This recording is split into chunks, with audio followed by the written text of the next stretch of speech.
Derek handed me a challenge coin at the reunion. "Brothers forever," he said, pressing that brass circle into my palm with both hands like it was something sacred. 3 days later, I found the matching coin in my wife's car. Let me back up. My name is Michael Carter, 41 years old. Former Army captain, 12 years at Fort Bragg, working with veterans who came home broken like I did. Purple Heart recipient, PTSD survivor, though survivor feels generous some days. The kind of guy who still stands when the national anthem plays, even at home alone watching a game. Derek Walsh and I served together in Afghanistan, saved each other's lives more than once.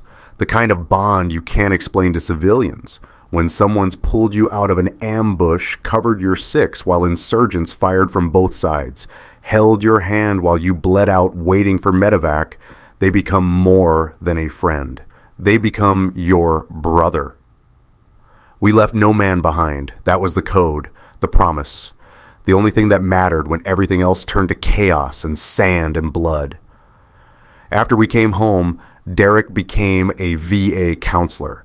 Me, I run veteran outreach programs. We stayed close. Our wives became best friends. Sarah and Amanda, thick as thieves for 12 years. Our families did everything together. Barbecues, holidays. That annual reunion where 200 guys from our regiment gather to remember the ones who didn't make it home. This year's reunion was 3 weeks ago. September in North Carolina. Still hot enough that the beer sweated through the cooler before lunch. 200 veterans and their families spread across the VFW chapter grounds. Kids running around, wives catching up. And us, the core group who'd been through the worst of it, standing in a circle telling the same stories we tell every year, because those stories are the only things keeping some of us breathing. Derek found me near the memorial wall, bronze plaques with names of the fallen. I was tracing Jimmy Rodriguez's name with my finger. He'd taken the IED meant for my Humvee when Derek's hand landed on my shoulder. "Mike," he said. His voice had that warmth he uses with patients, yet therapeutic, safe. "Got something for you." He opened his palm. The challenge coin caught the afternoon sun. Brass, about the size of a silver dollar, but heavier. Our regiment insignia on one side. The other side was engraved, "Brothers in Arms." The edges were worn smooth from being passed between hands for years. "Our unit," Derek said. 12 years since we came home. Figured it was time to make it official. You and me, brother, all the way." The coin was warm from his pocket, substantial. When you held it, you felt the weight of what it represented. I turned it over, thumb tracing the engraving. "Derek, man, I don't know what to say." "Don't say anything." He pulled me into a hug, the kind men only do when they've bled together. "We leave no man behind, remember? That's what we do. That's what we'll always do." "Brothers forever," I said. "Brothers forever." He stepped back, grinned. "I gave Sarah one too, for supporting you through all the PTSD shit. Amanda's got one. We're all in this together, right? The four of us." I looked at the coin again. The brass had already started absorbing my body heat, warming in my palm. When I tapped it against my wedding ring, it made this pure sound, like a bell. The photographer was circling, grabbing candids for the reunion album. She caught us right then, Derek's arm around my shoulders, both of us grinning, my hands still closed around that coin. Someone would caption it later, something cheesy like "Brotherhood endures" or "Warriors united." "A smile, gentlemen," the photographer said. I smiled. We both did. The shutter clicked. If I'd known what that coin really meant, what Derek had already done with my wife, what he'd been planning with those matching coins, I would have thrown it at the memorial wall hard enough to crack the bronze. But I didn't know. Not yet. 3 days later, Sarah came home from her retreat. Sarah had been gone for 5 days. Some Healing Waters family retreat for military spouses and volunteers. She'd been excited about it for months. said it was exactly what she needed after a hard year of supporting me through the worst PTSD spiral I'd had since getting back stateside. There'd been some dark nights, some moments I'm not proud of. Sarah had held me through all of it, so when she asked to go to this retreat, to get away, recharge, connect with other spouses who understood the weight of living with a combat veteran, I said yes, obviously. She deserved it. I picked her up from the airport on a Tuesday evening, September in North Carolina, that golden hour light making everything look softer than it is. Sarah came through baggage claim with her roller bag and this look on her face, peaceful, glowing almost. "Hey, beautiful," I said, pulling her into a hug. She stiffened for just a second, so brief I almost missed it. Then she relaxed, wrapped her arms around me. "Hey, yourself." Her voice was lighter than I'd heard in months. "God, I missed you. How was it?" "Transformative." She pulled back, grabbed her bag. "Mike, seriously, it was exactly what I needed. The workshops, the meditation, the other women, everyone just gets it, you know. The exhaustion, the secondary trauma, all of it." We walked to the truck. Sarah talked the whole way about the retreat center in the mountains, the sunrise yoga, the group therapy sessions, how Derek's wife Amanda had been there too, and they'd gotten to reconnect. "Amanda was there?" I asked, loading her bag. "Yeah, of course. She helped organize it. It was mostly VA counselor spouses, military family volunteers, that whole crowd." Sarah climbed into the passenger seat. "Derek suggested it months ago, remember? Said it would be good for both of us." Derek. Of course Derek had suggested it. Sarah kept talking on the drive home. I nodded in the right places, made the right sounds, but something felt off. Not wrong, exactly, just different. Maybe it was the way she kept checking her phone, or how she'd angled her body toward the window instead of toward me. Or maybe it was nothing. Maybe I was just paranoid. PTSD does that. Makes you read threat into everything and see ambushes where there's just empty road. We got home. Lily, our daughter, 16, upstairs doing homework, called down a greeting. Sarah headed straight for the bathroom. I heard the shower running. I was putting her bag away when I decided to empty the trash. The bathroom trash can was overflowing. Sarah's clearly been tossing stuff while unpacking. Tissues, those little hotel shampoo bottles, a CVS receipt. I picked up the receipt without thinking. Thermal paper, that slick texture. It was dated 3 days ago, time-stamped 6:43 in the morning. The item purchased, clear blue pregnancy test. The paper crinkled loud when my hand closed around it. I stood there, holding that receipt, while the shower ran, and my wife hummed something peaceful behind the door. We hadn't been trying for another baby. Lily was 16. We'd been done for years. And anyway, we'd been careful. Always careful. Sarah had been clear about not wanting more kids after the miscarriage 6 years ago, but the bigger problem was the timing. I ran the math in my head. 3 times. 4. The numbers didn't move. When the shower shut off, I was sitting on the bed with that receipt spread across my palm. Sarah came out wrapped in a towel, hair dripping. "Hey." My voice came out steady. "Military training. Stay calm under fire." "Want to explain this?" I held up the receipt. Sarah's face did something I'd never seen before. It just froze. Color draining. Eyes going wide, then narrow. Like watching someone realize they just stepped on a IED. "Mike, you bought a pregnancy test 3 days ago at 6 in the morning while you were at a retreat in the mountains. I can explain." "Then explain." She sat on the edge of the bed, towel pulled tight. Water dripped from her hair onto the carpet. Each drop sounded impossibly loud. "I've been feeling off," she said, nauseous, tired. "I thought maybe what? Maybe we'd made a mistake, before I left, that night." "Sarah," I held up a hand, "that night was over 6 weeks ago and we used protection. Protection fails. Not 6 weeks before you take a test." I stood up. The receipt was still in my hand, crumpling. You took this test 3 days after arriving at a retreat. Why would you even have a test there unless you already suspected? I'm just stressed. Is it mine? The words hung between us like the smoke from an IED. You can't take them back once they're in the air. Sarah's eyes filled with tears. Of course it's yours. Mike, how could you even ask that? Because the math doesn't work. I was still calm, still steady.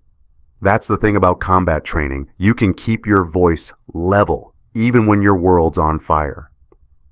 And because you just spent 5 days at a retreat that Derek suggested, with his wife, and I'm starting to wonder what exactly you were healing from. You're being paranoid. Am I?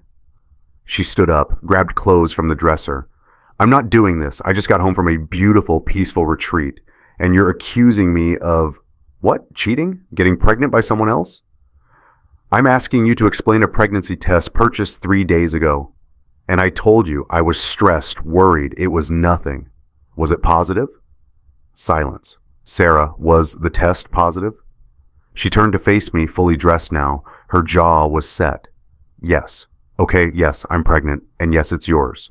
And I was going to tell you, I needed to process it first. Process it?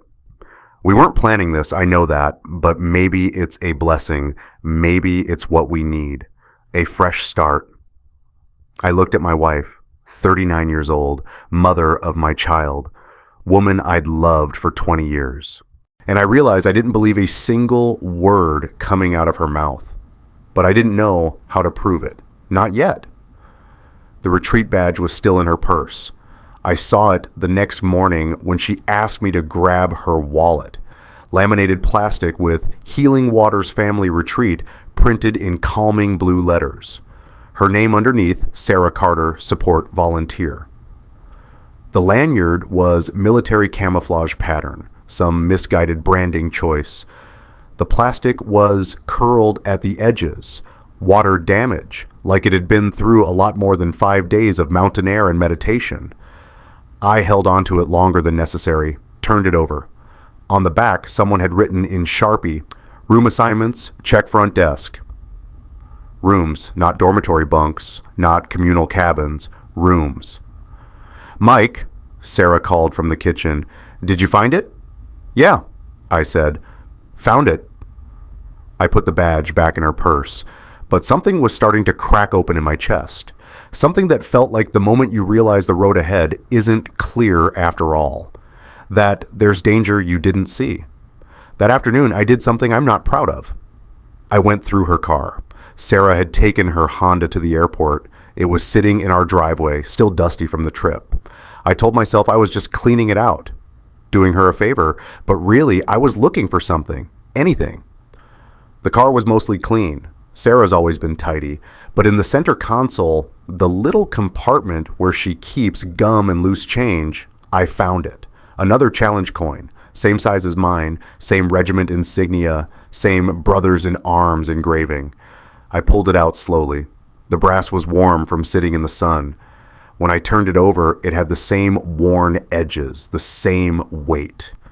Derek had said he gave Sarah a coin for supporting me, for being part of the family. But this coin wasn't in her jewelry box at home. It wasn't with her personal effects where you'd keep a gift.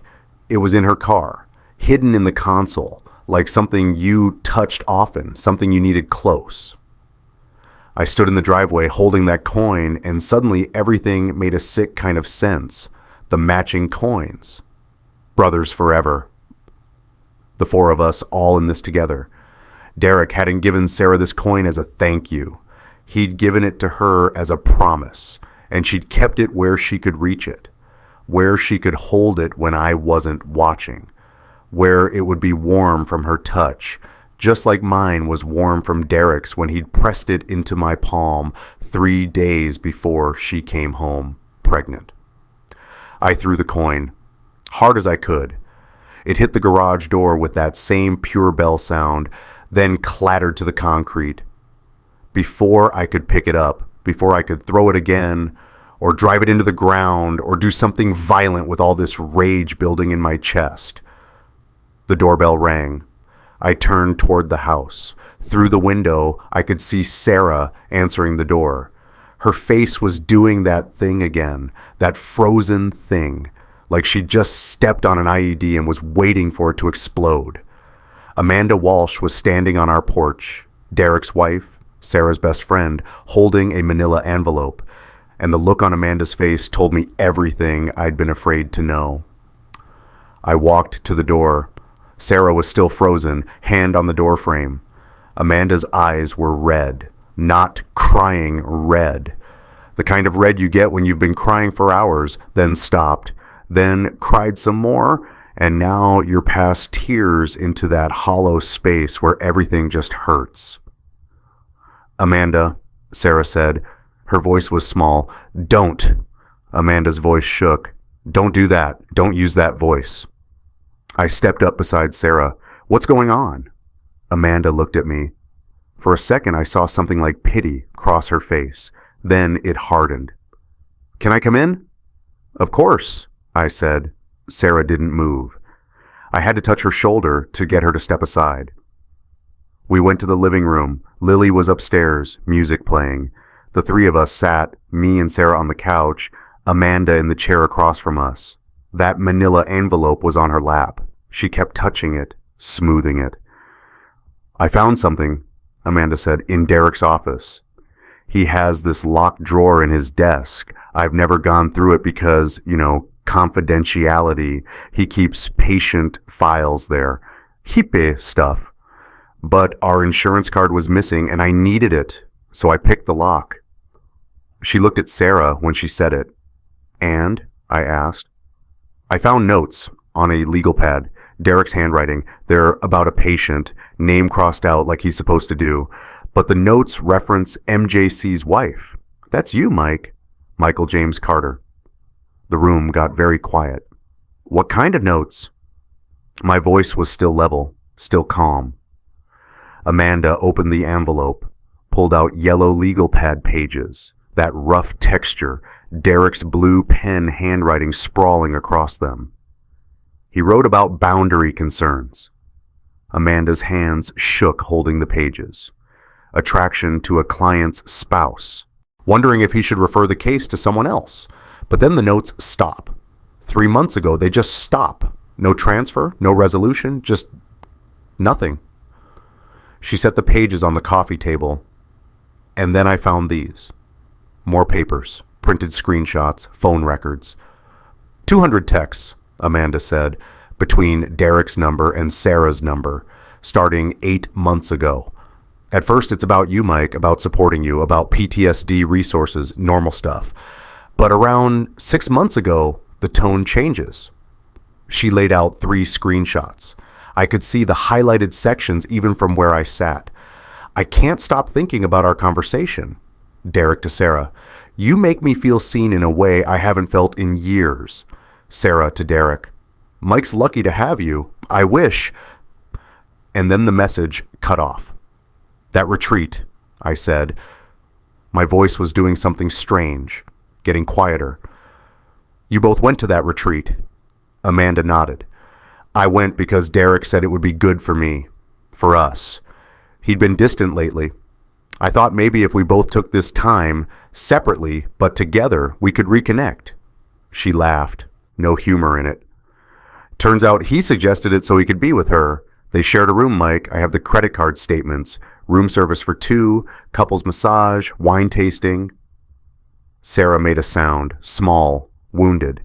"Don't," Amanda snapped. "Don't you dare cry. I held your hand through 3 miscarriages. You held mine through Derek's first deployment. We were going to grow old together, watch our kids graduate, and you were sleeping with my husband while texting me, 'Love you, sister.'" I was still looking at those phone records. 200 texts, 8 months of messages. The retreat was 5 days ago. The pregnancy test was 3 days ago. "How long?" I asked. Sarah was crying now, silent tears running down her face. "How long, Sarah?" "Mike, how long?" 6 months, she whispered. "It started 6 months ago. Just emotional at first. We were both supporting you through your PTSD. Derek was counseling you, and I was living it, and we just connected over how hard it was, how exhausting. And then, the retreat was the first time She couldn't finish. The first time. I felt something crack in my chest. You're telling me the first time you had sex with my best friend, with the man who counsels me through my PTSD, with your best friend's husband, was 5 days ago? Yes. And 3 days later, you took a pregnancy test. She nodded. I looked at Amanda. Does Derek know? He knows I found the notes. I called him. He's at the VA office right now, probably packing up his things before they fire him. Using a client's information to seduce the client's wife. That's not just unethical, it's grounds for losing his license. I turned back to Sarah. Is it his? She was silent. Sarah, is the baby his? I don't know. Her voice broke. I don't know. It could be, you and I were still, we used protection. It could have failed. I stood up. The movement felt automatic, mechanical, like my body knew what to do even when my brain was just white noise. Mike, Sarah reached for me. I stepped back. Don't. Amanda gathered her papers. I'm filing for divorce. Derek can have whatever life he thinks he's building, but he's not building it with me. And that baby, she looked at Sarah, that baby deserves better than parents who built their relationship on lies. Amanda, please. I'm not your friend anymore. Amanda's voice was steady now, cold. I'm not grieving you being gone. I'm grieving who I thought you were for 12 years. And that person, she never existed. She walked to the door, stopped, turned back to look at me. Mike, I'm sorry. I know you and Derek were brothers. I know what that meant. But he stopped being your brother the moment he crossed that line. And I need you to know. Her voice cracked. I need you to know that I didn't know. I would have told you if I'd known. I believe you, I said. She nodded once, then she was gone. The door clicked shut. Sarah was still on the couch, crying into her hands. I looked at her. This woman I'd loved for 20 years, who'd held me through nightmares and panic attacks and moments I wanted to die, who'd promised 17 years ago in front of God and family and friends to stand by me for better or worse, in sickness and health. Get out, I said quietly. Mike, get out of my house. Where am I supposed to go? I don't care. Call Derek. Call your mother. I don't care. But you're not staying here tonight. She stood up, shaking. We have a daughter who's upstairs right now doing homework with no idea that her mother destroyed this family. And you're going to be gone before she comes down because I need time to figure out how to tell her. And I can't do that with you here. Sarah grabbed her purse, the keys to her Honda. She stood in the doorway, looking back at me. I never meant to hurt you. Yeah, I said. Neither did Derek, but here we are. She left. I waited until I heard her car pull out of the driveway. Then I walked back to the garage, picked up the challenge coin I'd thrown. The brass was scuffed now, dented. Brothers forever, Derek had said. We leave no man behind. I'd promised. I closed my fist around that coin. The edges bit into my palm. Turns out the real question isn't what you do when you leave a man behind. It's what you do when your brother leaves you behind. The VFW chapter was empty at 10 o'clock on a Tuesday night. Just me and 300 plaques on the wall. Names of men who'd served, who'd sacrificed, who'd kept their promises. I had my Purple Heart display case on the table in front of me. Walnut shadow box, 12 by 10 inches, glass scratched from the last move. The metal inside was pinned perfectly centered on purple velvet. My nameplate below, Captain Michael J. Carter, United States Army. The metal was cool when you touched the glass. Left fingerprints. I'd gotten this medal for protecting my men. For taking shrapnel that was meant for Private First Class Marcus Webb, who's now 35 years old, married, 3 kids, living in Ohio. He sends me Christmas cards every year. You saved my life, written in the same handwriting every single time. I'd protected Marcus, protected Jimmy Rodriguez until I couldn't, protected a dozen men in that unit over 15 months in Afghanistan, but I couldn't protect my own home. My hands were shaking. That's the thing about PTSD. It's not just the memories. It's the way your body remembers, the way your nervous system stays locked in that moment when everything exploded. You can be sitting in a quiet VFW hall in North Carolina and your hands shake like you're still in that Humvee waiting for the IED to detonate. I picked up the display case. The weight was substantial. 2 pounds, maybe more. Wood and glass and memory. Derek had been in that Humvee. He'd pulled me out after the IED hit, carried me 60 yards under fire to the medevac point, held pressure on my wounds while I bled out, telling me to stay awake, stay with him, don't you die on me, brother. I'd trusted him with my life, and then he'd taken it anyway. Not all at once, not with bullets or bombs, but slowly, methodically, using the intimate knowledge he'd gained from counseling me, every vulnerability, every fear, every crack in my marriage that I'd confessed in that VA office thinking it was safe, to seduce my wife. That's what Amanda's counseling notes proved. Derek had documented his own boundary violations, had written down his attraction to Sarah, had considered referring me to another counselor, and then he decided not to, had decided to keep counseling me while sleeping with my wife. If you've ever found something that made your whole world stop, something that proved what you feared was true, just type "stop" in the comments. You're not alone in that moment when everything changes. I set the Purple Heart case back down. My reflection stared back at me from the glass. 41 years old, lines around my eyes that weren't there before Afghanistan. Gray in my beard that Sarah used to say made me look distinguished. Sarah, pregnant with a baby that might be mine, might be Derek's, claiming she didn't know, claiming it was a mistake. Just once, she never meant for this to happen. But the phone record said 6 months, 200 texts. The retreat wasn't an accident, it was a destination. My phone buzzed. Text from Dr. Rachel Morgan, my actual therapist. The one I'd switched to after Amanda's revelation earlier tonight, because I couldn't keep seeing Derek, obviously. And Dr. Morgan specialized in PTSD, in veteran trauma, in men who came home broken. Checking in, Amanda called me. I have space tomorrow at 9 a.m. if you need it. I typed back, I'll be there. Another text came through. This one from Sergeant Major Frank Wilson. He ran the VFW chapter, 65 years old, served in Vietnam, lost his leg at Da Nang. Was the first person I called when I got home from Afghanistan and didn't know how to be a civilian. Just heard from Amanda, emergency chapter meeting tomorrow night, 1900 hours. Derek was scheduled to receive the Honor Code Award next week.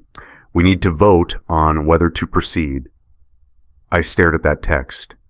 The Honor Code Award, given annually to a veteran who exemplified military values in civilian life, who served their community with integrity, who lived by the code even when no one was watching. Derek had been nominated 4 months ago. The award ceremony was in 10 days. His name was already printed on the program. His speech already written, probably. Some bullshit about brotherhood and sacrifice and standing by your fellow soldiers. I looked up at those 300 plaques, all those names, all those men who'd kept their word, who'd honored their commitments, who'd understood that the code meant something. And I realized something. Derek hadn't just betrayed me. He'd betrayed every single one of those names on the wall. Every veteran who believed that when we said brothers forever, we meant it.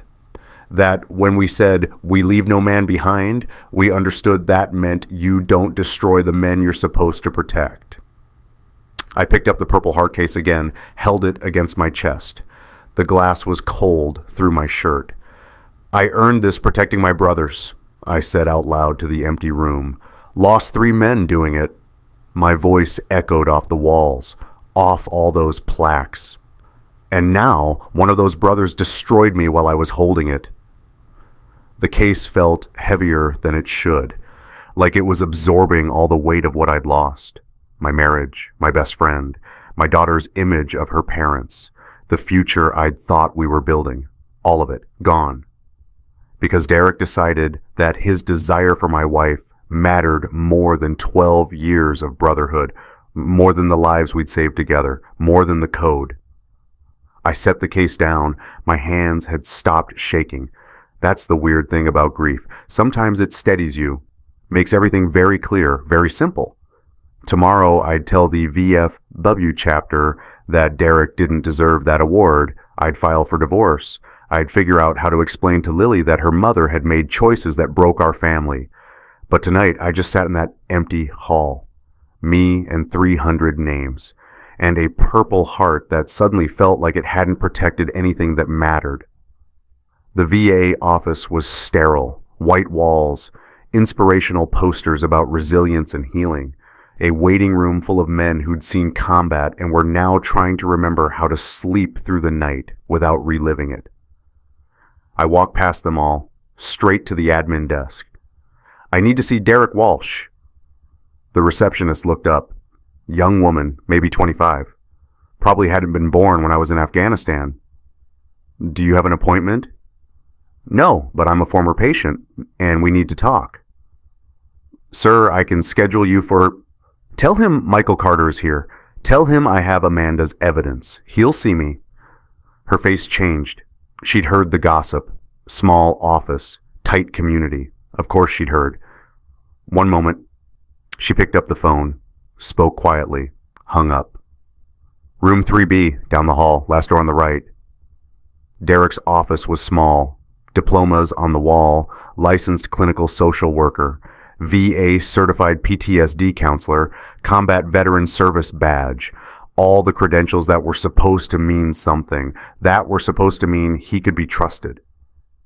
He was standing when I walked in, not behind his desk, too defensive. In front of it, open posture, therapeutic stance, the same way he'd stood 100 times when I was the one walking into this room broken and needing help. Mike, he said. His voice was soft, careful. I'm glad you came. I closed the door behind me. Didn't sit. You're glad. I know you're angry. You used my therapy sessions to fuck my wife. He flinched. Good. That's not... It's more complicated than that. Is it? I pulled out my phone. Amanda had sent me photos of the counseling notes. I held up the screen. Because these notes say you were attracted to MJC's wife 6 months ago. They say you knew it was a boundary violation. They say you considered referring me to someone else. And then what, Derek? What happened next?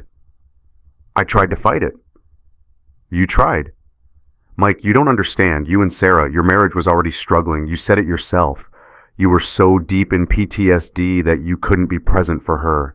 She was drowning, trying to support you. Someone needed to support her. So you decided it should be you. I didn't plan for this to happen. I laughed, no humor in it. You didn't plan it. You just happened to suggest a retreat. Just happened to book separate rooms. Just happened to share a couple's massage and wine tasting and a bed, all by accident. Derek ran his hand through his hair, that same gesture he used when a patient was being difficult, when he needed to recalibrate his approach. You weren't there for her, he said quietly. You know that's true. How many nights did she sleep alone because you couldn't handle being touched? How many times did she reach for you and you pulled away? So this is my fault. I'm not saying... You're saying that because I have PTSD, because I came home from a war where I saved your fucking life, because I struggled with nightmares and flashbacks and all the shit you're supposed to help me process. That gives you permission to sleep with my wife. Mike, you stood in a reunion 3 weeks ago and gave me a challenge coin. Brothers forever, you said. You gave Sarah a matching one. Did you give it to her before or after you started fucking her? His jaw tightened. Don't talk about her like that. Like what? Like she's someone who made a choice? Like she's a grown woman who decided to destroy her marriage? She was lonely. Then she should have told me. She should have said, Mike, I need more from you. She should have done literally anything except fuck my therapist. Derek looked away. Out the window. The view was parking lot and chain link fence. Nothing redemptive about it. I love her, he said finally. The words hung there. You love her. Yes. You love her so much that you recorded my therapy sessions talking about how much I loved her, how she was my anchor, how without her I didn't know if I'd survive. And then you used that information, my most vulnerable private confessions, to manipulate her into bed. That's not what happened. Then what did happen, Derek? Explain it to me. Use your counseling degree. Make it make sense. He turned back to me. You weren't giving her what she needed. I was there. I listened. I understood. And yes, I crossed a line. I know that. But Mike, what you and I had, that brotherhood, it was built on a war, on trauma, on circumstances that don't exist anymore. What Sarah and I have is real. It's built on actually seeing each other, on being present.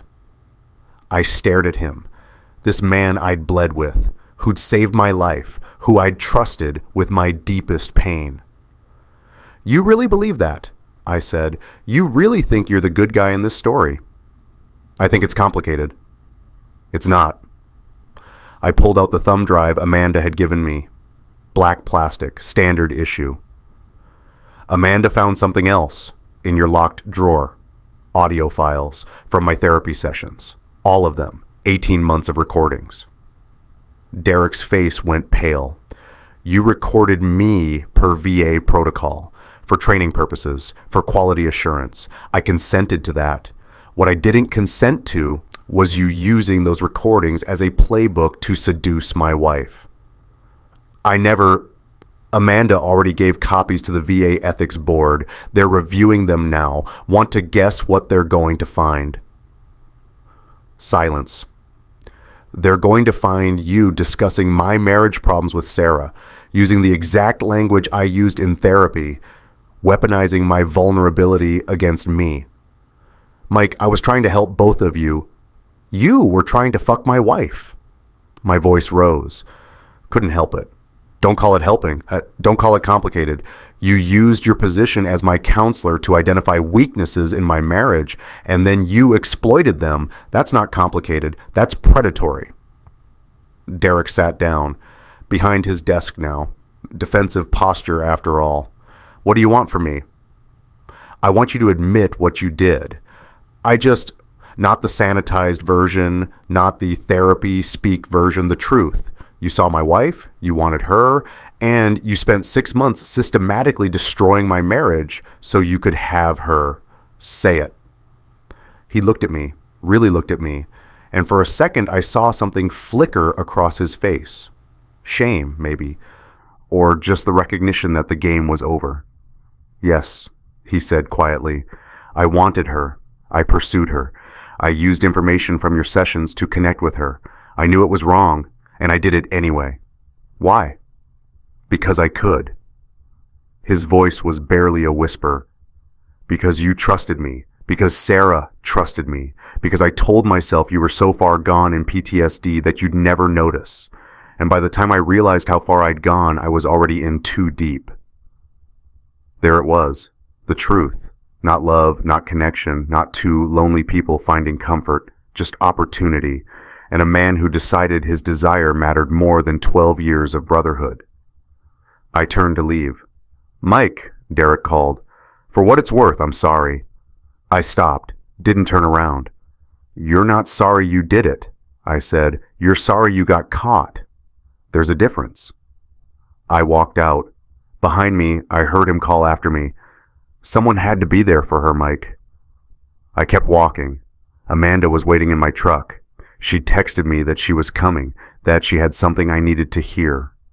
I climbed into the driver's seat. She looked worse than yesterday. Eyes hollow, hair pulled back in a messy bun, The kind of exhausted that comes from not sleeping because every time you close your eyes, you see your life falling apart. "How'd it go?" she asked. He admitted it, said he loves her, said I wasn't there for her, so he had to be. Amanda made a sound somewhere between a laugh and a sob. He said the same thing to me, that I didn't understand him anymore, that I was too focused on work, on the kids, on everything except him, like that justifies it.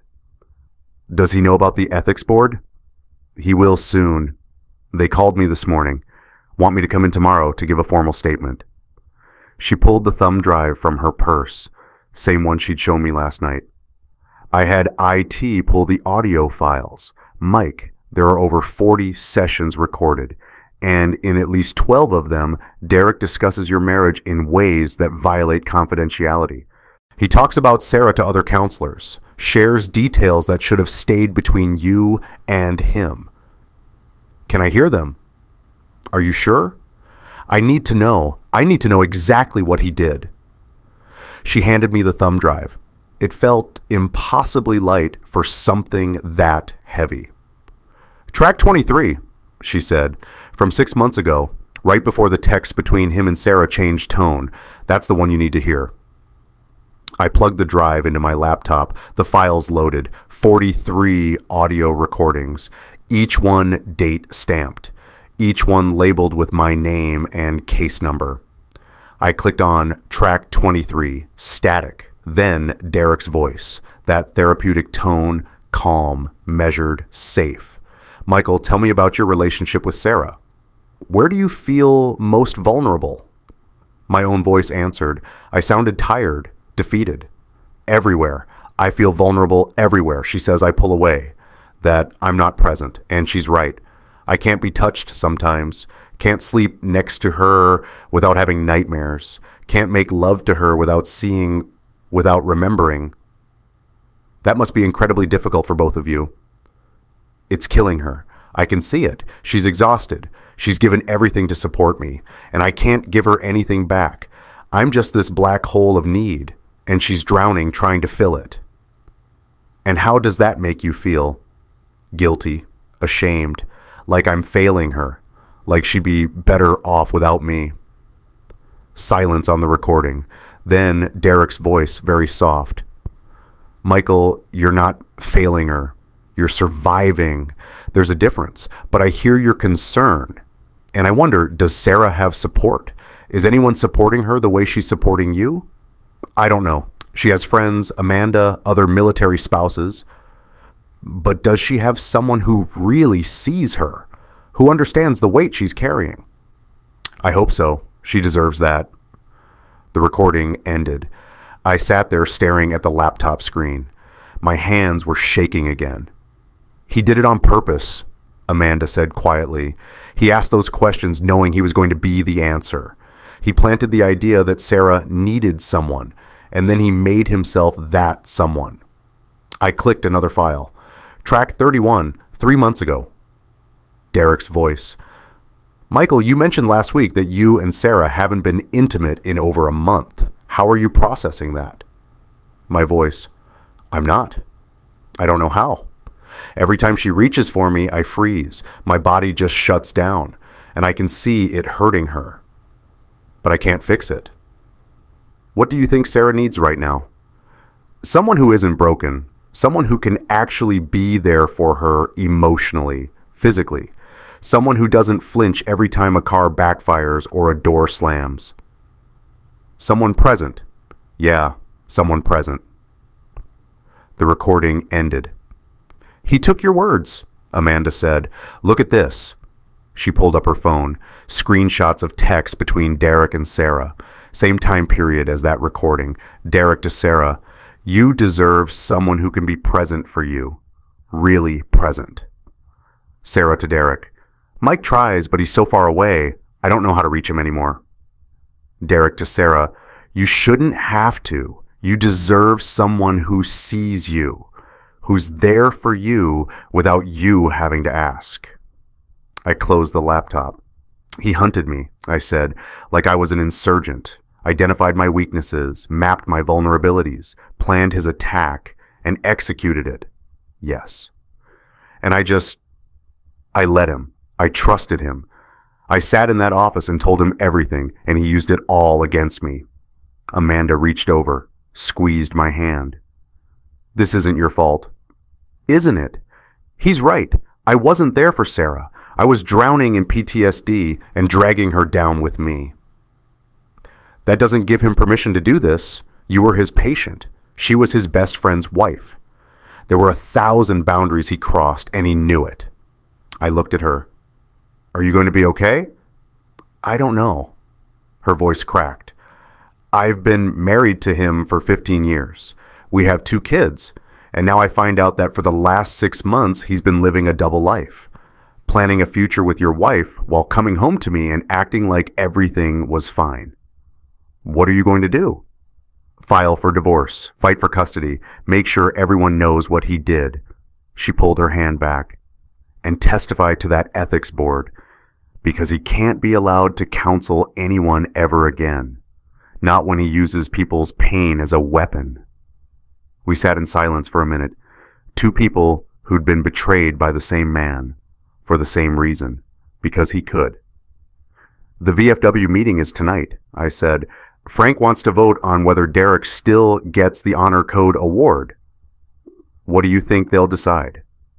I think they'll leave it up to me. The VFW chapter meeting room was full, 15 men, all veterans, all of them old enough to remember when honor meant something, when a man's word was his bond. Sergeant Major Frank Wilson sat at the head of the table, gray beard, hard eyes, the kind of man who'd seen the worst humanity had to offer and still believed in the best. Gentlemen, he said, we're here to discuss Derek Walsh and the Honor Code Award. Michael, you want to lay out what we're dealing with? I stood, passed out copies of the counseling notes, the phone records, the credit card statements from the retreat. Derek Walsh has been having an affair with my wife for 6 months. He used information from my therapy sessions to manipulate her. He violated his professional ethics, his marriage vows, and the trust of this chapter. The VA Ethics Board is investigating. His wife is filing for divorce, and my wife is pregnant with a baby that may or may not be mine. Silence. The award ceremony is in 10 days, I continued. Derek's name is on the program. His speech is written. But I'm asking this chapter to remove him from consideration, not as revenge, but because the Honor Code Award is supposed to mean something. It's supposed to recognize veterans who live by our values even when it's hard, even when no one's watching. Derek failed that test. Frank nodded. Anyone want to speak in Derek's defense? One of the older guys raised his hand. Tom Bradford, served in Desert Storm. Good man. I'm not defending what Derek did, Tom said, but are we really going to destroy a man's entire legacy over one mistake? He's done good work at the VA, helped a lot of guys, saved lives, probably. It's not one mistake, I said.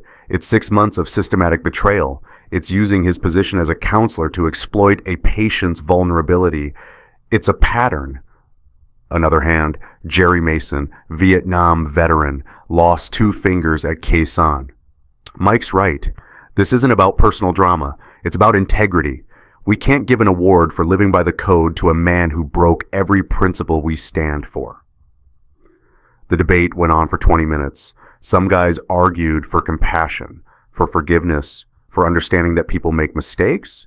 Others argued for accountability, for standards, for the meaning of the uniform we all used to wear. Finally, Frank called for a vote. All in favor of removing Derek Walsh from Honor Code Award consideration, raise your hand. 11 hands went up. Opposed? 3 hands. Motion carries. Derek's out. Frank looked at me. Mike, I know this isn't easy, having to choose between a brother and the code. He stopped being my brother when he crossed that line, I said. Frank nodded slowly.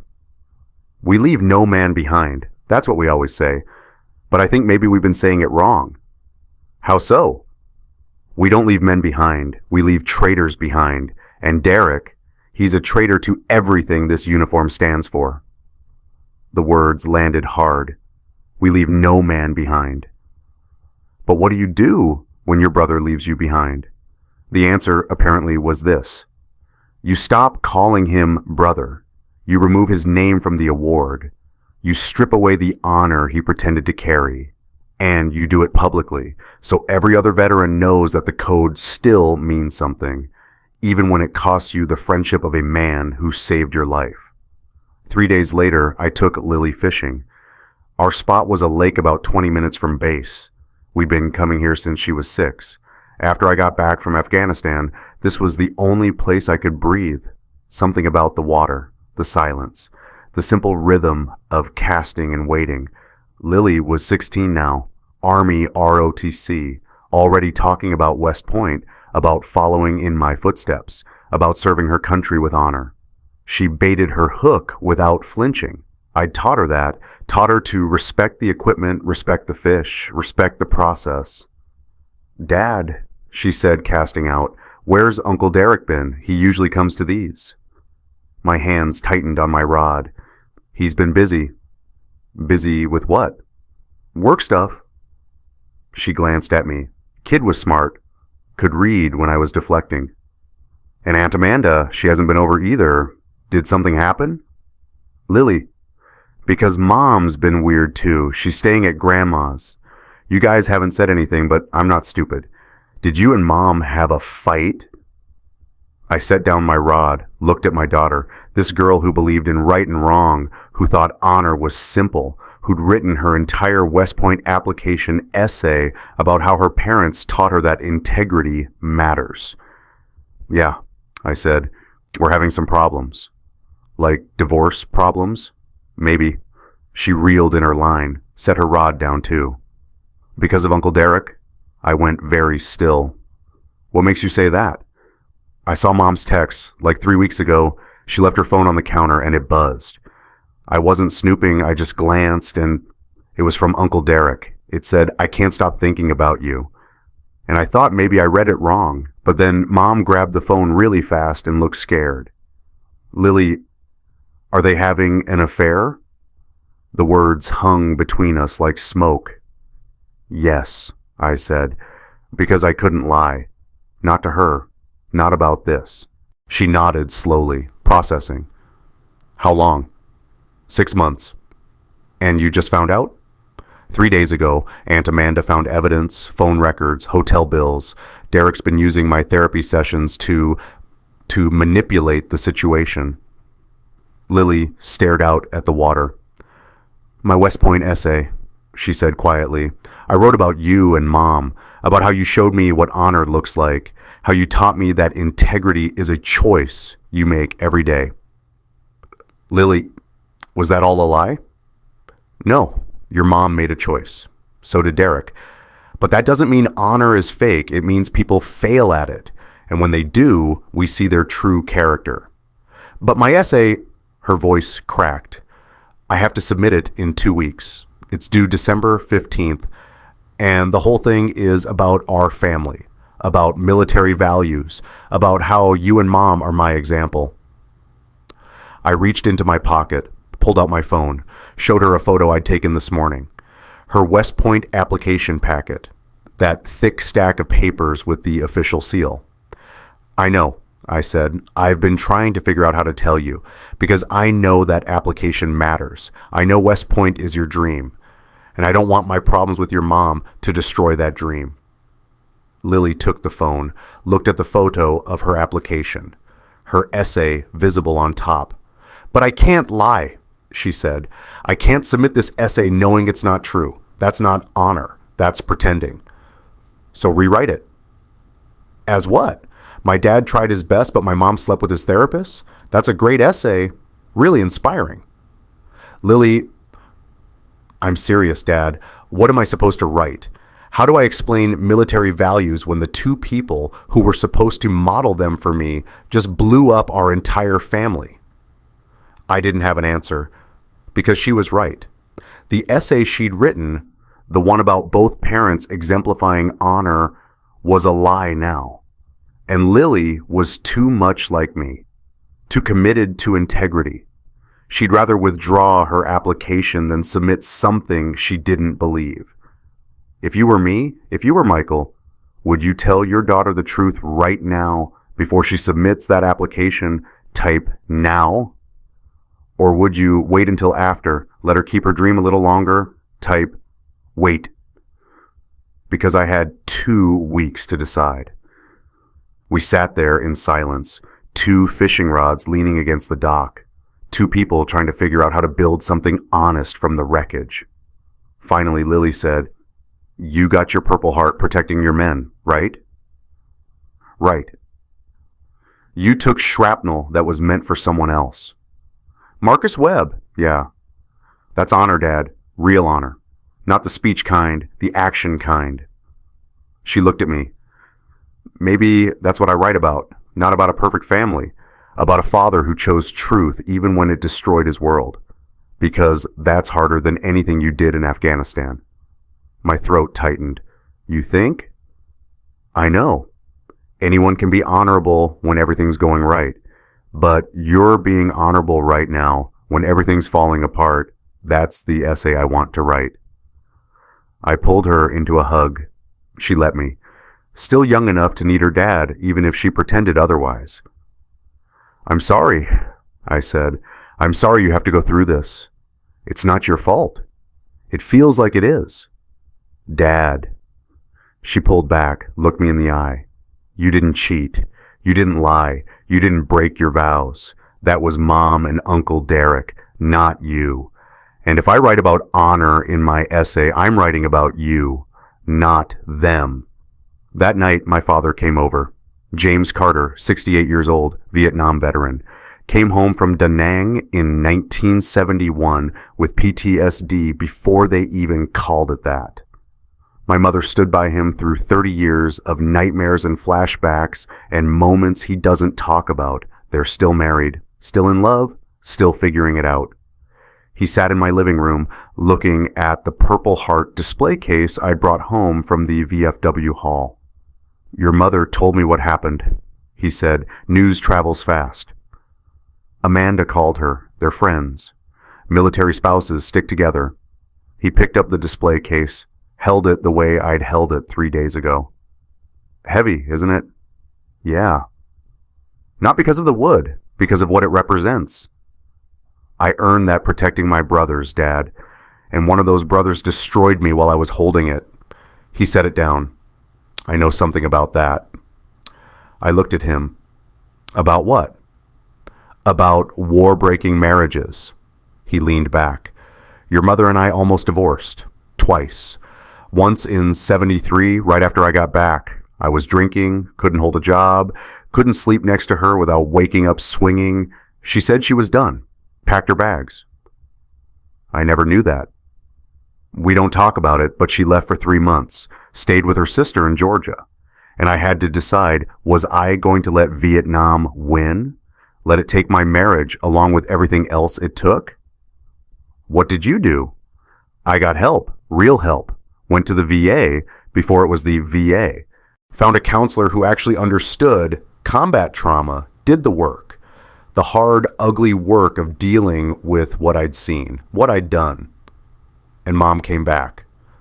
Not right away, took 6 months, but she did, and we've been together ever since." He looked at me. "But here's the thing, son. Your mother stood by me through hell. Sarah didn't. That's not your failure. That's her choice. Derek says I drove her to it, says I wasn't there for her. Derek's a piece of shit. Pardon my language." I laughed despite everything. He is. War breaks some of us in ways people can see. Lost limbs, purple hearts, scars you can point to. It breaks others in ways only those closest can see. The nightmares, the flashbacks, the inability to connect. He leaned forward. "Your mother saw my brokenness and chose to stand by me. Sarah saw yours and chose to run with your therapist, who weaponized your pain against you." I don't know how to explain that to Lily. Tell her the truth. That honor isn't about being perfect. It's about choosing integrity when everything falls apart. You're doing that right now. You're being honest. You're facing consequences. You're not hiding or lying or pretending. But her essay will be better for the truth. West Point doesn't want kids who've never faced adversity. They want leaders who've been tested and chose honor anyway. That's Lily. That's you. He picked up the Purple Heart again. You survived war, Michael. That is enough. Sarah just wasn't strong enough to survive peace with you. That's on her, not you. The next afternoon, Amanda texted me. Outside Sarah's hospital. Need to talk to her. Want backup? I drove over. Found Amanda in the parking lot, engine running, hands gripping the steering wheel. You don't have to do this, I said. Yeah, I do. She turned off the car. Sarah's still wearing my friendship like it means something, still texting me like we're sisters. I need her to know we're not, that I'm done grieving someone who never existed. We walked into the ER together. Sarah was at the nurse's station, charting, still wearing her retreat badge on the same lanyard as her hospital ID. That laminated plastic with the water damage. Visible evidence of where this all started. She looked up, saw Amanda. Her face did that thing again, that frozen thing. Amanda. No. Amanda's voice was steady, cold. You don't get to say my name like we're friends, like we're sisters, like the last 12 years meant something. It did mean something. I held your hand through 3 miscarriages. You held mine when Derek deployed. We planned our kids' futures together, and you were sleeping with my husband while teaching me to trust God with my marriage. Other nurses were watching now, pretending not to, but definitely watching. Amanda, please, I'm not here for an apology. I'm here to tell you I'm done. I'm not grieving you being gone. I'm grieving who I thought you were for 12 years. Amanda's voice cracked. And that person, she never existed. You're not my sister. You're a stranger who wore my best friend's face. Sarah's eyes filled with tears. I never meant to hurt you. You didn't mean it. You accidentally fell into bed with my husband? You accidentally spent 6 months building a relationship behind my back? You accidentally got pregnant with his baby. We don't know if it's his. The timeline says it is. The biology says it is. You just don't want to admit it because then you'd have to face what you've done. Sarah looked at me. Mike, please. Don't look at him, Amanda snapped. He didn't betray you. You betrayed him. Both of us. Everyone who loved you. I was lonely. So was I. You think I wasn't lonely when Derek started working late? When he stopped touching me? When he looked at me like I was a stranger? Amanda stepped closer. But I didn't fuck your husband. I didn't weaponize your vulnerability. I stayed in my marriage and tried to fix it like an adult. Amanda, I'm taking the baby. Silence. What? When it's born. If it's Derek's, and we both know it is, I'm filing for custody. Derek and I are getting divorced, but I'm going to adopt that baby. Give it a stable home, with a mother who actually makes good choices. Sarah's hands went to her stomach. You can't. I can. Derek's the biological father. If you're deemed unfit, and adultery with a patient's therapist while working in healthcare certainly doesn't help your case, the court will consider my petition seriously, especially since I've been trying to have another child for 3 years. Mike, Sarah looked at me again. You can't let her do this. I looked at my wife. This woman who'd shared my bed for 20 years, who'd held me through the worst nights, who'd promised to stand by me, and I realized I didn't recognize her anymore. The baby deserves better than parents who built their relationship on lies, I said quietly. If Amanda can give it a stable home, that's what should happen. Sarah's face crumpled. This is my baby. Then act like a mother, Amanda said. Put the baby's needs first, because right now, all you're thinking about is yourself, what you want, what you need. Never mind the daughter who's upstairs finding out her mother's a liar.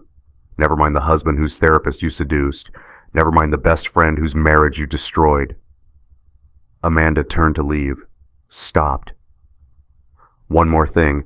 I'm testifying to the VA Ethics Board tomorrow about Derek's pattern of behavior.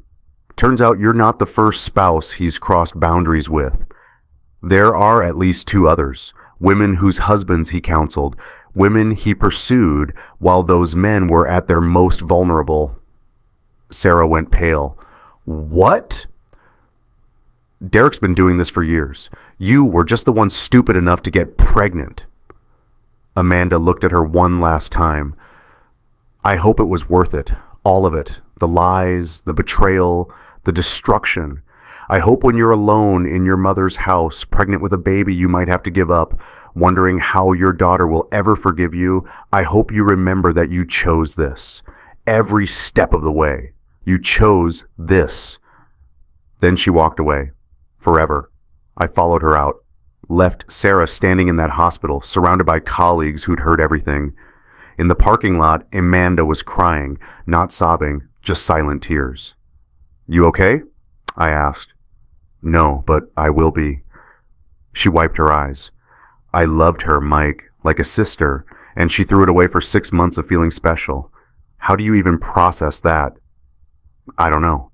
I'm still trying to figure out how to process Derek. The ethics board hearing is tomorrow. Are you coming? Yes. Good, because they need to hear from you. From the patient he victimized. They need to understand exactly what he did.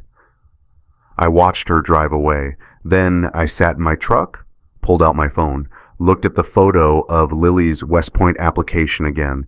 That essay. The one about honor being a choice. She was right. Honor isn't about never falling. It's about what you do when everything falls apart. I had 2 weeks to help her rewrite that essay, and the rest of my life to figure out how to rebuild a foundation made of truth instead of lies. 2 weeks after the VFW vote, I asked Lily to meet me at the church balcony, not our regular church, the one on base, the old chapel where I dedicated her as a baby. 16 years ago, I'd stood at that altar holding this tiny human and promised God I'd raise her with integrity, teach her right from wrong, show her what honor looked like. I'd tried. For 16 years I'd tried. Now I had to show her what honor looked like when everything else failed. Lieutenant Emily Parker was already there when we arrived. 29 years old, sharp, former junior officer under my command, now teaching ROTC at Lily's high school. I'd asked her to come because Lily needed someone besides her father, someone who understood military values but wasn't drowning in this mess. Dad? Lily looked between us. What's going on? Sit down, baby. We sat in the front pew, Lieutenant Parker on Lily's other side. The chapel was empty, quiet, just us and the afternoon light coming through the stained glass. I pulled out 2 challenge coins, set them on the pew between us. You know what these are? I asked. Challenge coins. Uncle Derek gave you one at the reunion. Right, he gave me this one. I touched the first coin. Said, brothers forever. Said he gave your mom one too, for supporting me. Okay. This is your mom's coin. I touched the second one. I found it in her car console 3 days after she got home from that retreat. Hidden, like something she touched often. Something she needed close. Lily stared at the coins. I don't understand. Derek didn't give your mom a coin to thank her for supporting me. He gave it to her because they were having an affair. The coins were a promise. Between them. Lily's breath caught. I need to tell you everything, I said, because you deserve the truth, and because in 2 days your West Point application is due, and you can't submit that essay, the one about how your parents taught you honor, without knowing what really happened. Lieutenant Parker reached over, took Lily's hand. I told her everything, the phone records, the counseling notes, how Derek had used my therapy sessions to identify weaknesses in my marriage, then exploited them. The retreat, the pregnancy, the VA investigation that revealed Sarah wasn't the first spouse Derek had pursued. Lily sat perfectly still. That military training, stay composed under fire. But when I got to the part about the therapy tapes, about Derek recording my most vulnerable moments and weaponizing them, Lily's composure cracked. He used your sessions? Her voice was small. The ones where you talked about Afghanistan? About the men you lost? Yes. And Mom knew? Eventually, yes. Derek told her about my struggles. Used that information to connect with her. Made himself the solution to problems he'd helped identify. Lily picked up the challenge coins, held one in each hand. Brothers forever. That's what we thought. But he wasn't your brother. She looked at me, tears on her face now. He was a traitor. The word landed hard. Yes, I said, he was. Lynn Parker spoke for the first time. Lily, I know this is devastating, but your father is telling you this because he believes you're strong enough to handle the truth, and because he refuses to let you build your future on a lie. My essay, Lily whispered. My whole essay is about how you and Mom show me what honor looks like. I know, but it's a lie now. Not all of it. I reached over, touched the Purple Heart display case I'd brought, the one I'd been carrying since this whole thing started. This is real. What it represents is real. I got this protecting my brothers, taking shrapnel meant for someone else. That honor, that sacrifice, that's real. But Mom? Your mom made a choice. So did Derek. They chose themselves over their commitments, over their families, over honor. I picked up the Purple Heart case, held it toward her. But that doesn't mean honor is fake. It means people fail at it. And when they do, you see who they really are. Lily took the case, ran her fingers over the glass, over that scratch from the last move, over my nameplate. You're doing it right now, she said quietly. Doing what? Choosing honor. You could have lied, could have let me submit that essay and never told me the truth. But you're telling me anyway, even though it destroys the story, even though it hurts me. Lily... No, Dad, listen. She looked up at me. You got this Purple Heart protecting your men. That's one kind of honor. But what you're doing right now, protecting me from living a lie, that's harder. That's the kind of honor anyone can have, not just soldiers. My throat tightened. That's the essay I need to write, she said, not about a perfect family, about a father who chose truth when it cost him everything, about how honor isn't inheriting the right values. It's choosing them every single day, especially when everything's falling apart. She held that Purple Heart case like it was something sacred. Can I keep this for a few days? She asked. While I rewrite? Yeah, baby, you can keep it. She set down one challenge coin, the one Derek had given me. I don't want this one. Me neither. But this one... She picked up Sarah's coin. Can I keep this too? Not because I forgive Mom, but because I need to remember that honor is a choice. And she made the wrong one. I need that reminder. I pulled her into a hug. She broke down. Really broke down. 16 years old, finding out her mother wasn't who she thought, that her family was built on lies, that the people who were supposed to model integrity had failed. LaTosh Parker gave us space, stood by the window, giving Lily room to grieve. After a while, Lily pulled back, wiped her eyes. When's the VA hearing? She asked. Tomorrow. Can I come? Lily, I don't think...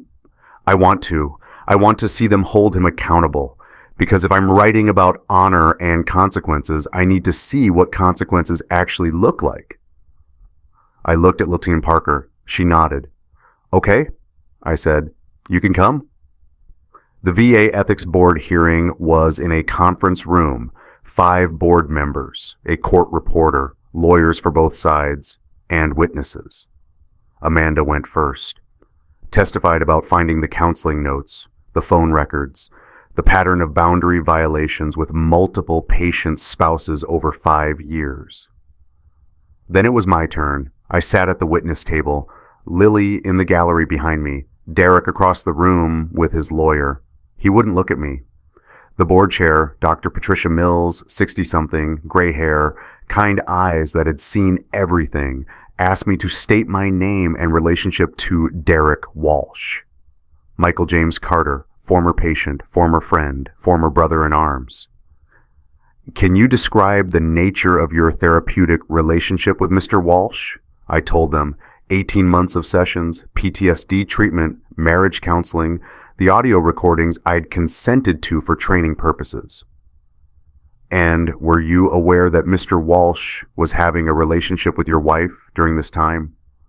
No, I found out 2 weeks ago, when his wife discovered evidence. How did that discovery affect your understanding of the therapeutic relationship?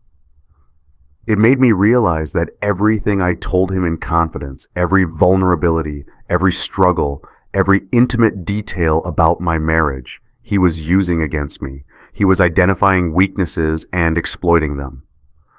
Dr. Mills nodded. We've reviewed the audio recordings. Would you like to hear relevant sections? Yes. They played track 23, my voice talking about feeling like a black hole of need, Derek asking if Sarah had support, planting the idea that she needed someone, then track 31. Me talking about being unable to be intimate with Sarah. Derek asking what she needed, taking notes, recording it all. The board members' faces were stone. Mr. Carter, Dr. Mills said, did Mr. Walsh ever suggest that you see a different therapist? That there might be a conflict of interest? No. In fact, he encouraged me to keep coming, said we had a bond, that I could trust him in ways I couldn't trust other counselors because we'd served together. And your wife is currently pregnant? Yes. Do you believe Mr. Walsh is the father? The timeline suggests it. She took a pregnancy test 3 days after a retreat where they shared a room. We'd been using protection for months before that. Dr. Mills made a note, looked at Derek.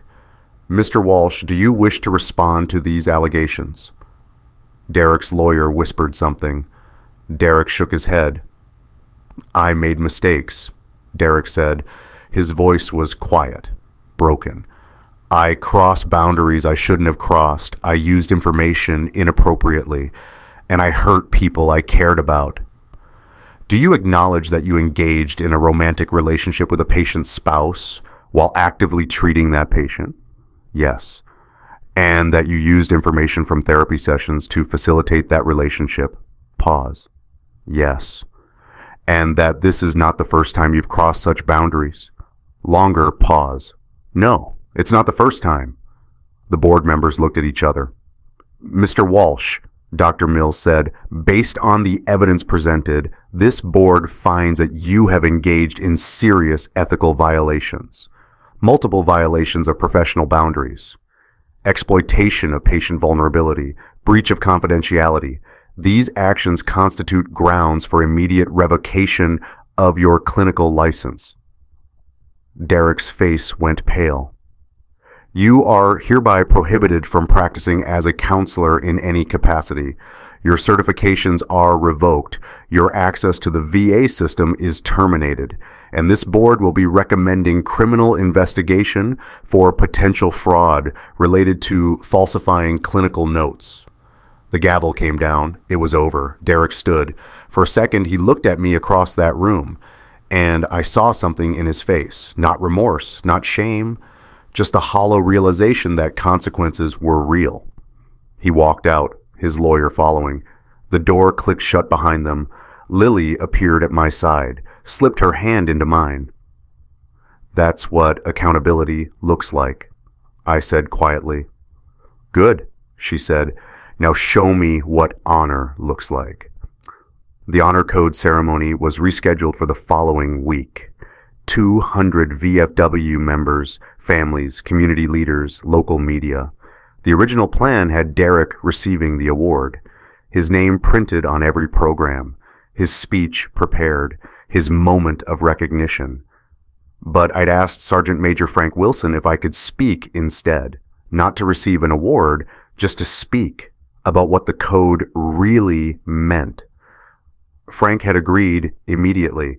The ceremony was in the VFW hall, that same room where I'd sat alone 2 weeks ago holding my Purple Heart, wondering what any of it meant. Now it was packed. Lily in the front row, ROTC uniform pressed sharp, Amanda beside her, my father next to Amanda, 3 generations watching. The reunion photo album was displayed on an easel.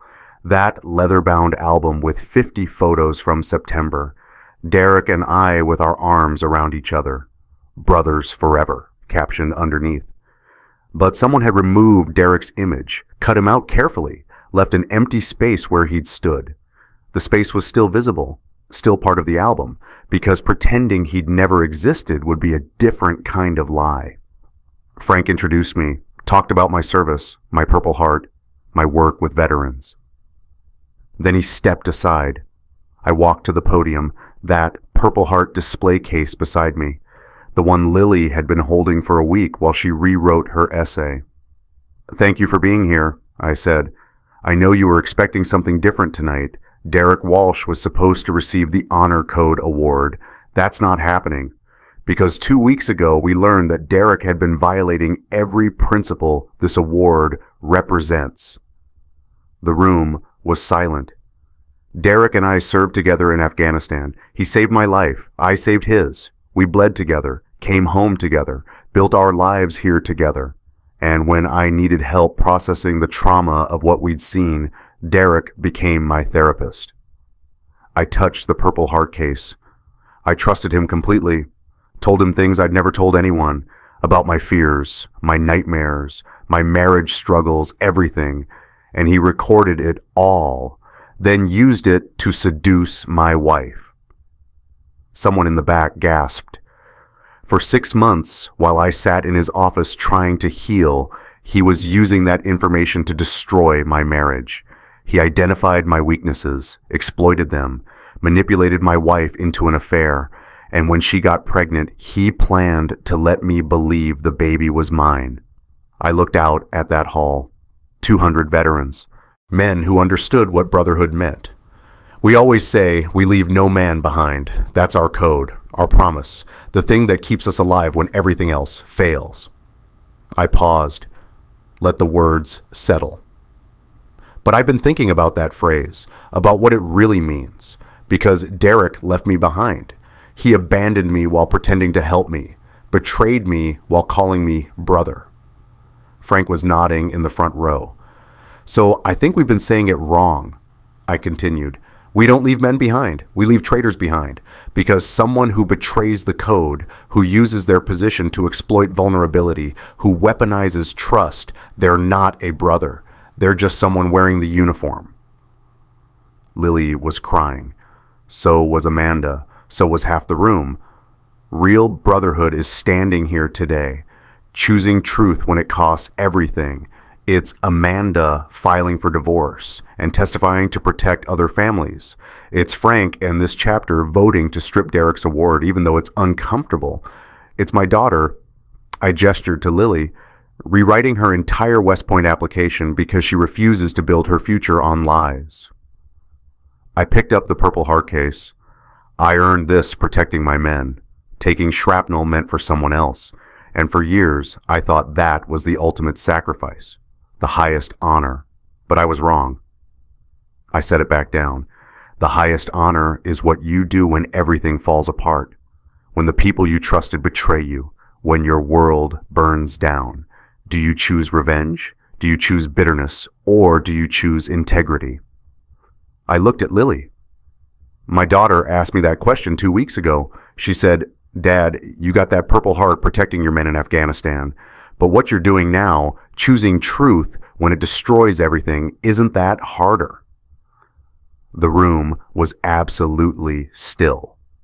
She was right. It is harder, because in combat, honor is clear. You protect your brothers, you follow orders, you do your job. But in peace, when there's no enemy to fight, when the betrayal comes from inside your own ranks, that's when honor costs everything. I looked at that photo album, at the empty space where Derek used to be. We removed Derek from this album, but we left the space because pretending he never existed would be another kind of lie. He did exist. He was my brother, and he failed. And we need to remember that failure, not to shame him, but to remind ourselves that honor is a choice every single day, especially when it's hard. Frank stood, started clapping, then the whole room stood. Applause filling the hall. I looked at Lily. She was smiling through tears, holding that purple heart case like it was something precious. And I realized this was what honor looked like. Not perfection, not never falling, but choosing truth, choosing integrity, choosing to stand up when everything inside you wants to lie down. Michael and Lily redefined what family means that day. Not who you're born to, but who shows up, who chooses you. If you've built your own chosen family, if you found your brothers and sisters not by blood but by choice, tell me about them in the comments. I want to hear those stories. And if this one moved you, subscribe. I tell stories about honor, betrayal, and the families we choose when the ones we're born to fail us. I'll see you in the next one. After the ceremony, people lined up to shake my hand, to thank me for speaking, to share their own stories of betrayal and recovery. But the person I was looking for was standing by the door. Sarah. She'd come. I hadn't invited her, hadn't expected her, but there she was. 4 months pregnant now, showing, looking older than 39, looking tired. Mike, she said when I reached her. Sarah. That was a good speech. Thanks. We stood there, awkward, strangers who used to share a life. I'm going to rehab, she said finally. Amanda's lawyer suggested it, for the custody case, but also because I need help. I need to figure out why I did this. Okay. And I'm going to sign over custody of the baby to Amanda and Derek. They're getting divorced, but Amanda wants to adopt. And I think, her voice cracked, I think that baby deserves better than me right now. I think you're right. Can Lily visit after I'm out of rehab? That's up to Lily. She nodded. I'm sorry, Mike, for everything. I know that doesn't fix anything, but I'm sorry. I know. She walked away, out into the night, alone. I watched her go, and I felt nothing. Not anger, not love, not even pity, just the hollow space where 20 years used to be. Lily appeared at my side. Was that Mom? Yeah. She looked sad. She is sad. Good. Lily's voice was hard, then softer, but also I hope she gets better. Not for her, for the baby. Me too. We stood there together, father and daughter, the family that remained. You ready to go home? I asked. Yeah, I have an essay to finish. 6 months later, I stood in the visitors section at West Point. Lily had gotten in. Early acceptance, full scholarship. Her essay, the one about choosing honor when everything falls apart, had apparently moved the admissions committee to tears. Now it was Oath Day, the day new cadets pledged to serve their country with integrity. The ceremony was in the massive stone courtyard, hundreds of families, hundreds of cadets in their dress grays, American flags everywhere. My father was beside me, 3 generations of Carters, all of us choosing honor. Amanda was there too, holding a baby, 3 months old, Derek and Amanda's biological child, but Amanda's son. She'd finalized the adoption last month, named him James, after my father, a gesture of healing, of chosen family. Derek hadn't contested the adoption, was living in Virginia now, working construction, no longer a counselor, no longer part of this community.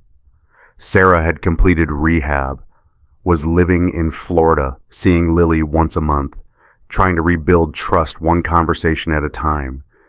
And me, I was still here, still running veteran outreach, still helping men come home from war, still carrying that Purple Heart, still choosing honor.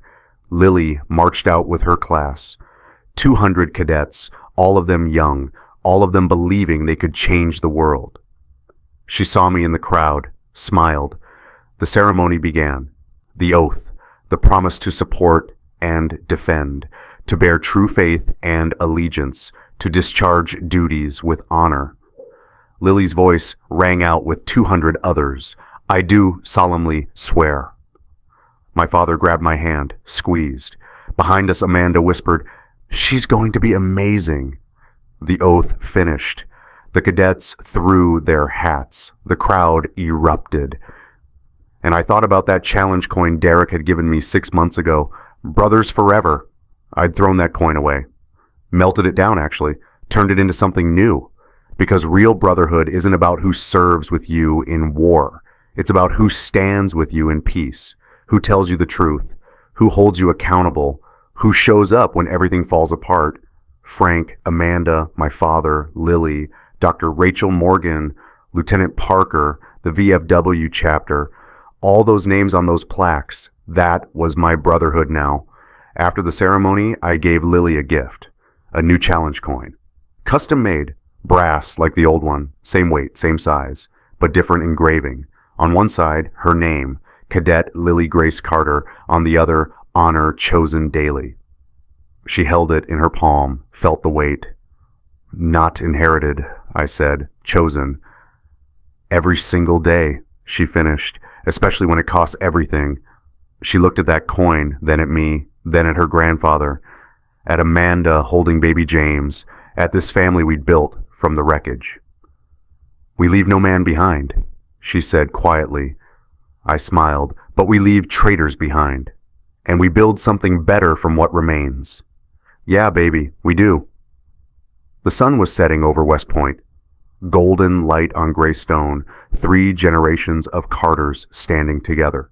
A Purple Heart veteran, his Purple Heart daughter in training, and his Vietnam veteran father who taught us both that honor isn't about never falling. It's about standing back up every single time, even when your legs shake, even when your hands tremble, even when everyone you trusted leaves you behind. You stand up, you choose truth, you choose honor, and you teach the next generation to do the same.